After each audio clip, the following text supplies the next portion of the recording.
that preacher back on his feet, and God marvelously used him after that. This reminds me whenever I was going to Bull County Detention Center, my facilitator relapsed. He actually overdosed and was dead in the cell. He went to the hospital. They revived him, of course, with Narcan, multiple shots of Narcan, and took him to the hospital. Whenever he came back to Bull County Detention Center, they put him in the hole. One of my dear friends that was in there, that he had become a trustee by that point, uh, asked if I would like to talk to him. He knew that he needed me to talk to him. And so we asked the guard and Max to pull him out of the hole. And he graciously did that. And I talked to him there in Max. And I told him, I said, get back up and start running in the right direction again.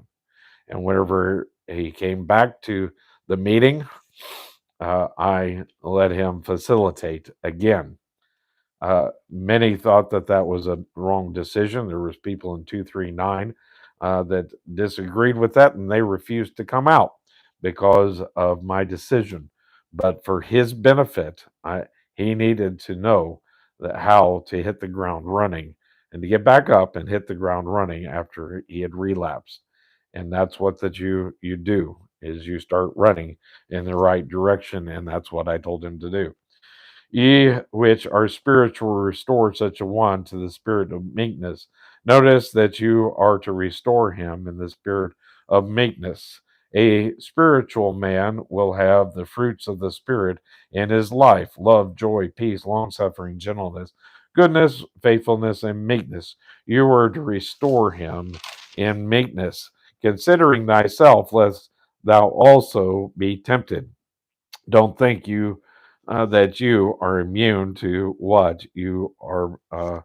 uh, what you are pointing your finger and blaming another brother for doing. You could do the same thing. So restore him in the spirit of meekness. You don't think that you can overdose in a jail cell? My friend, my Christian, perfect little Christian that you are, you can and you may. Don't think that that won't happen to you. You don't know where you could go or why that you might be there. You're not a perfect little Christian saint, my friend. Don't deceive yourself. Evil lives in your little heart, and you could be on that floor dead, just as my friend was. Don't judge him. Don't judge anybody that was in the jail cell. I love what Jimmy Dean used to tell me, but by the grace of God, there go I. We have to realize that we could easily have been that person that messed up. Don't you be pointing your little finger. That's one of the reasons. I get all upset over the guideposts. I almost wouldn't watch a movie last night because a guidepost presented it because of their attacks. That instead of interviewing a pastor, that they decided to character assassinate.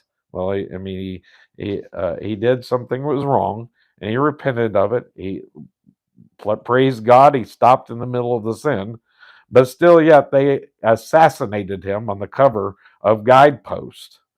You know, have a little. They didn't even talk to him about it.